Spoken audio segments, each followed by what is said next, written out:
নেপাল তিব্বত সীমান্তে ভয়াবহ আকস্মিক ঢলে মৃত মানুষের সংখ্যা বেড়েছে। আবারও বড় ধরনের ভূমিধস ও বন্যার পরিস্থিতি তৈরি হওয়ায় উদ্ধার অভিযান বন্ধ রেখেছে চীন। এসব বিষয় নিয়ে কথা হবে প্রথম আলো নির্বাচিত খবরের আজকের আয়োজনে। আপনাদের সবাইকে স্বাগত জানাচ্ছি। আমি এস আল আরিফিন, আর আমার সঙ্গে রয়েছেন প্রথম আলোর সহকারী বার্তা সম্পাদক পার্থশঙ্কর সাহা। পার্থশঙ্কর সাহা, আপনাকে স্বাগতম। ধন্যবাদ। পার্থশঙ্কর সাহা, এই মুহূর্তে নেপাল একটা বেশ খারাপ সময় পার করছেন। গত বুধবারের সেই হিমবাধস এবং এখন পর্যন্ত যে অনেক নিখোঁজের সংখ্যা, তো আপনাকে জানতে চাই যে সবশেষ কতজন মারা যাওয়ার খবর এসেছে এবং এখন পর্যন্ত কতজন নিখোঁজ রয়েছে? আন্তর্জাতিক বার্তা সংস্থার রিপোর্টগুলোই ফলো করছি, নেপালের স্থানীয় সংবাদপত্রগুলো আমরা দেখছি, বিশেষ করে অনলাইন তাদের আর কি। তো সেক্ষেত্রে এখন পর্যন্ত 495 জনের কথা জানা গেছে আর কি। এর প্রায় সবাই নেপালের মানুষ, নেপালের স্থানীয় মানুষ, পর্যটকও আছেন কিছু, কিন্তু পর্যটকের সংখ্যাটা ওইভাবে অতটা সুনির্দিষ্টভাবে বলা যায়নি, তবে কম বলেই তারা বলছেন। কিন্তু বেশিরভাগ হচ্ছে স্থানীয় মানুষ মারা গেছেন। এবং আমরা যে ছবিতে আরিফিন দেখেছি, যে দেখেন ঘরবাড়িগুলো একদম অসহায় অবস্থা, মানে হঠাৎ করে একটা কি ভয়ানক দুর্বিপাক, মানুষের মানে বিনা মেঘে বজ্রপাতের মতো একটা অবস্থা আর কি। তো সেটা যখন শুরু হয়েছে তখন কিন্তু মানুষজন খুব অপ্রস্তুত অবস্থায় ছিল, যে যেভাবে গেছে পানির তোরে ভেসে গেছে, যারা নিরাপদে যেতে পেরেছে। এটা যদিও নদী প্রবাহ, মানে নদী প্রবাহ এলাকা দিয়েই এই পানির প্রবাহ হয়েছে, কিন্তু এই প্রবাহের মধ্যে শুধু থাকেনি, এটা আরও বিস্তৃত হয়েছে। কারণ ইতিমধ্যেই হয়তো রিভার বেড উঁচু হয়ে থাকা থেকে শুরু করে নানা রকম নদীতে নানা রকম ইন্টারভেনশন অলরেডি তৈরি হয়ে গেছে, সেখানে নানা রকম স্থাপনা তৈরি হয়েছে। তো সেগুলো খুব বড় ধরনের মানে প্রতিবন্ধকতা হিসেবে কাজ করেছে। তো সেগুলো আসলে একদম পানির তোরে ভেসে গেছে। আপনারা দেখেছেন যে কোনো সেতু একদম শেষ হয়ে যাচ্ছে আর কি। তো এগুলোর মধ্যে যারা ছিল এই স্থাপনাগুলোতে, তারা মানে মারা গেছে বেশিরভাগ। এবং এটা এখনও ধরেন প্রায় 700-800-র মতো মানুষ তারা নিখোঁজ রয়েছেন। তাদের ভাগ্যে কী আছে আমরা জানি না। আমরা মানে আশা করতে পারি যে তারা বেঁচে যাবেন, আমাদের আকাঙ্ক্ষা এটা আর কি। আচ্ছা, পার্থশঙ্কর সাহা, আমরা কিছুক্ষণ আগে সিএনএনের একটি খবর দেখতে পেলাম, যেটি হচ্ছে চীনের রাষ্ট্রীয় বার্তা সংস্থা সিসিটিভির বরাতে তারা সংবাদটি করেছে এবং তারা বলছে যে হচ্ছে নেপাল সীমান্ত সংলগ্ন জিরং স্থলবন্দরের কাছে তারা তাদের উদ্ধার অভিযান সেটি বন্ধ রেখেছে। কারণ কি স্থগিত রেখেছে? এর কারণ কি? বড় ধরনের কোনো সংখ্যা রয়েছে না? এখানে আমরা আন্তর্জাতিক কিছু বার্তা সংস্থা এবং সেখানে কাঠমান্ডু পোস্টেরও একটা কিছু মানে রিপোর্ট পেয়েছি আর কি। সেখানে বলছে যে সোসেনখোল এবং পুরেপুসাংপু নদীর যে মিলনস্থল, সেখানে একটা রিজার্ভার ছিল, বড় হ্রদ।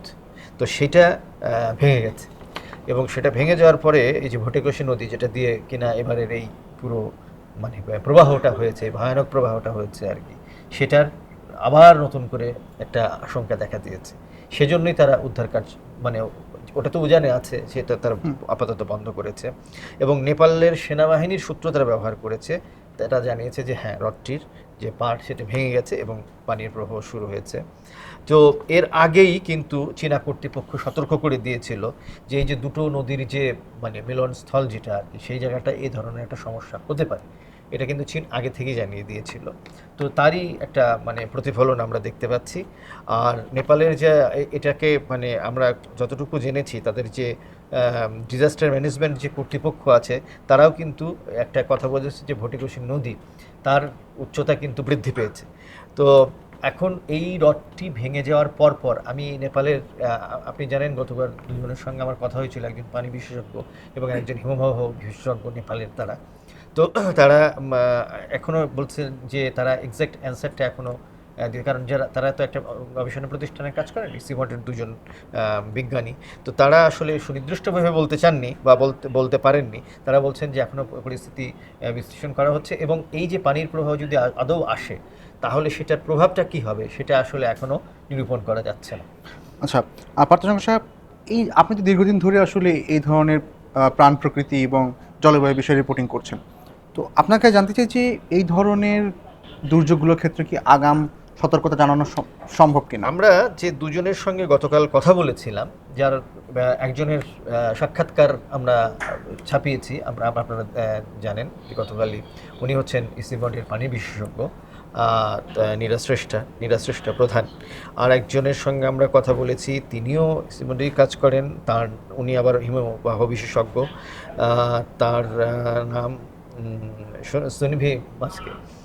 তো এই দুজনের সঙ্গে কথা বলে আপনি যে প্রশ্নটা এখন করলেন আর কি, সেটা কিনা যে এর সঙ্গে আগাম সতর্কতা। আগাম সতর্কতা।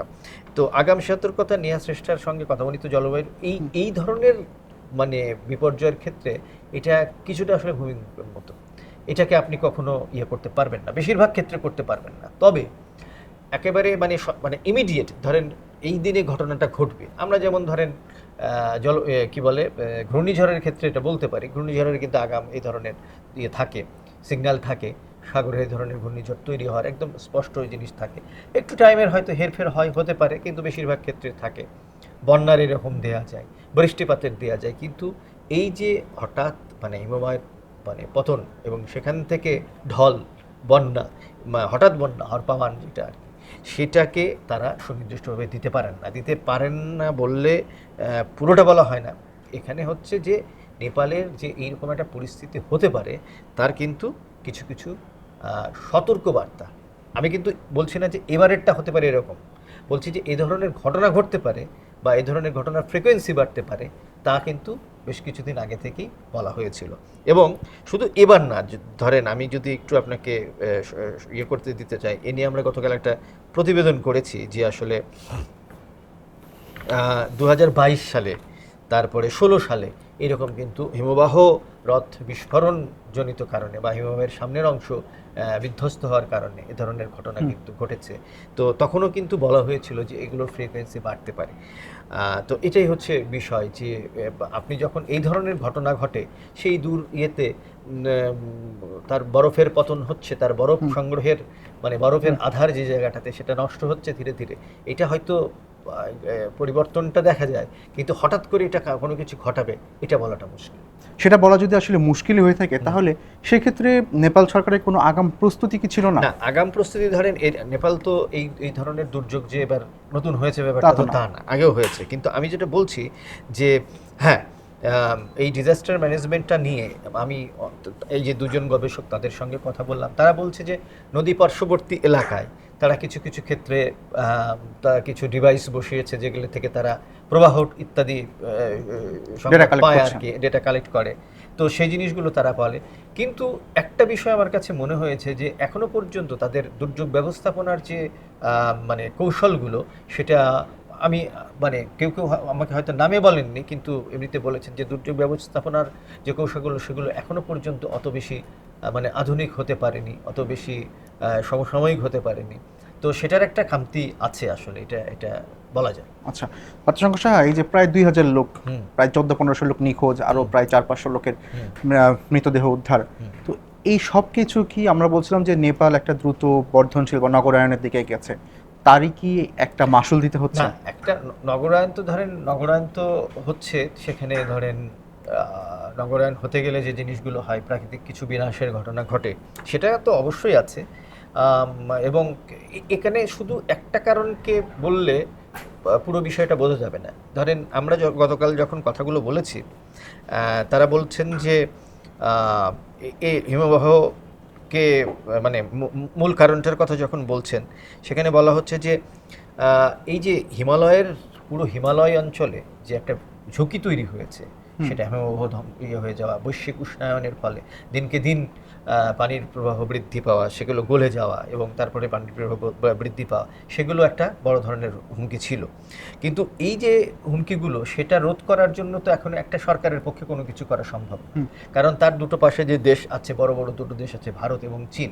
এই চীন হচ্ছে বিশ্বের সবচেয়ে কার্বন নিঃসরণকারী দেশগুলোর একটি আর কি। হ্যাঁ, ভারতের অবস্থানও চীনের অত কাছাকাছি না হলেও তারাও করে, কিন্তু এর একটা মানে কি বলবো ইমিডিয়েট প্রভাব তো এই জায়গাগুলোতে পড়ছে, তার এই পরিপার্শ্বে, তার এই প্রাকৃতিক সংরক্ষণাগার, আমি এগুলোকে তাই বলতে পারি আর কি, সেগুলোতে পড়ছে এবং সেগুলো নাজুক হচ্ছে দিনকে দিন।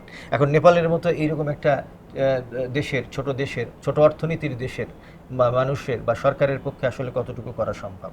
একটা তো অবকাঠামো দিক, তারা মানে অকারণ অবকাঠামো নির্মাণ, অতিরিক্ত নগরায়ন ইত্যাদির ঘটনা আছে, কিন্তু সেগুলো হয়তো তাদের মানে অব্যবস্থাপনার ফসল। কিন্তু বৈশ্বিক যে অব্যবস্থাপনা ঘটছে এবং বৈশ্বিক যে অব্যবস্থাপনার জন্য এত বড় বড় প্রাকৃতিক মানে কি বলবো সম্পদগুলো নষ্ট হচ্ছে এবং যার মানে একটা প্রাকৃতিক পরিবর্তন সাধিত হচ্ছে, সেটিকে আসলে রোধ করবেন কিভাবে?